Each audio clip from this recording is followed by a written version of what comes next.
जय श्री राम भक्तजनों। प्यारे भक्तों, ब्रह्म मुहूर्त क्या है इसे अवश्य जानें, क्योंकि अगर ये जान लिया आपने तो समझ लो बहुत कुछ जान लिया। प्यारे भक्तों, ब्रह्म मुहूर्त वह समय है जो 24 घंटे में केवल एक बार ही आता है, लेकिन होता यह समय रोज है। इसका समय है 3 से मॉर्निंग में 5 बजे। प्यारे भक्तों, वैसे तो सारा ही समय समय उसी परमात्मा का है, 24 घंटे उसी के हैं। जब सब कुछ उसका है तो समय भी उसी का है। ब्रह्म मुहूर्त का मतलब है, ब्रह्म का मतलब परमात्मा, मुहूर्त का मतलब समय। वो परमात्मा का समय होता है। इसको परमात्मा का समय ही क्यों कहते हैं, ब्रह्म मुहूर्त ही क्यों कहते हैं? प्यारे भक्तों, आप इस उदाहरण से समझें। जैसे परमात्मा भी विचरण करते हैं, इस ब्रह्म मुहूर्त में शक्तियाँ विचरण करती हैं, तो उनको विचरण करते समय भीड़ नहीं चाहिए। उनको हमारे जो ऋषि मुनि, हमारे संत हुए, उन्होंने ऐसा शोध करके लिखा और हमें बताने का प्रयास किया। जैसे प्रधानमंत्री, राष्ट्रपति निकलते हैं तो सारे रास्ते जो है ना खाली करा दिए जाते हैं, यानी कि सिर्फ उनकी ही गाड़ी या उनकी ही सवारी निकलेगी, या उनके जो साथ में रहने वाले हैं मंत्री वगैरह वही होंगे, बाकी और कोई नहीं होगा। इसलिए इसको ब्रह्म मुहूर्त कहा गया है। इस समय भगवान स्वयं विचरण करते हैं, भगवान की शक्तियाँ विचरण करती हैं और देवता लोग विचरण करते हैं।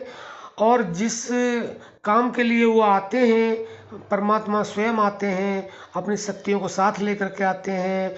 और ब्रह्मलोक में जो भी उनके पदाधिकारी होते हैं, उनके साथ के होते हैं, जो उनके भक्तों को, उनके संतों को, महापुरुषों को, और वो दे सकें जो इसके लिए वो तपस्या कर रहे हैं। क्योंकि ब्रह्म मुहूर्त में हर कोई नहीं उठ पाता है। ज़्यादातर 90% लोग सोते रहते हैं और 10% ही जागते हैं। तो जो भगवान के भक्त होते हैं उनमें भी अब वो मुश्किल से 1% होते हैं। बाकी तो अपने दिनचर्या के सारे काम करते हैं। कोई कुछ कर रहा है, कोई कुछ कर रहा है, लेकिन भक्ति में बहुत कम लोग होते हैं। भगवान के सुमरन में, भजन में, ध्यान में बहुत कम लोग होते हैं।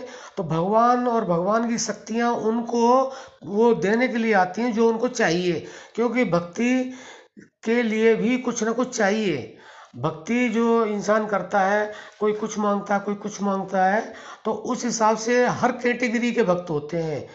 कोई छोटा होता है, कोई मीडियम होता है, कोई बड़ा होता है जो टॉप करते हैं। तो जो टॉपर होते हैं वो तो भगवान की निष्काम भक्ति मांगते हैं, अनन्य भक्ति मांगते हैं, और कुछ मांगते नहीं है। बाकी इस तरह के भक्त भी जो होते हैं, हमें इज्जत चाहिए, शोहरत चाहिए, धन चाहिए, दौलत चाहिए, या परिवार चाहिए, समाज चाहिए, तो ऐसा भी मतलब भक्त मांगते रहते हैं।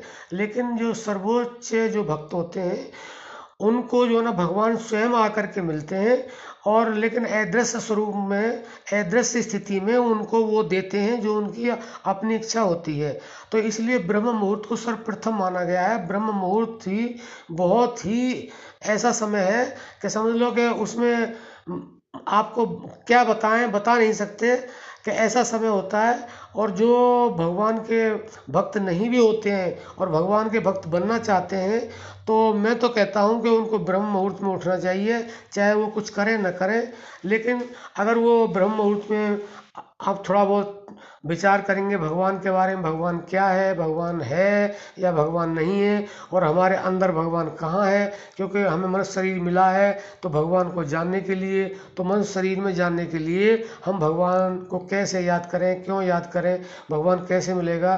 तो वो अंतर्यामी परमात्मा, उनकी शक्तियाँ उनको उस समय उनकी बुद्धि में ये प्रेरणा देंगी कि इस तरह से भगवान मिलेंगे, इस तरह से आप भक्ति करो, इस तरह से आप सुमरन करो, इस तरह से आप कीर्तन करो। जिस श्रेणी के आप हैं उस श्रेणी के लिए आपको प्रेरित करेंगी। और आप को जब प्रेरित करेंगी तो आपके अंदर वो समा जाएगा, और उस तरह से आप उस रास्ते पर चल पड़ेंगे। और एक समय ऐसा आएगा, धीरे धीरे चलते चलते आप अपनी मंजिल में पहुंच जाएंगे। तो प्यारे भक्तों, ये ब्रह्म मुहूर्त का सबसे बड़ा और सबसे अच्छा और सब सर्वोत्तम जो है ना गूढ़ रहस्य है। तो आप ये समझ गए होंगे कि ब्रह्म मुहूर्त का क्या मतलब है, ब्रह्म मुहूर्त का गूढ़ रहस्य क्या है। तो आप ब्रह्म मुहूर्त में उठें और भगवान को जिस तरह से आप याद करना चाहते हैं उस तरह से याद करें, अपने जीवन को सफल बनाएं। जय श्री राम।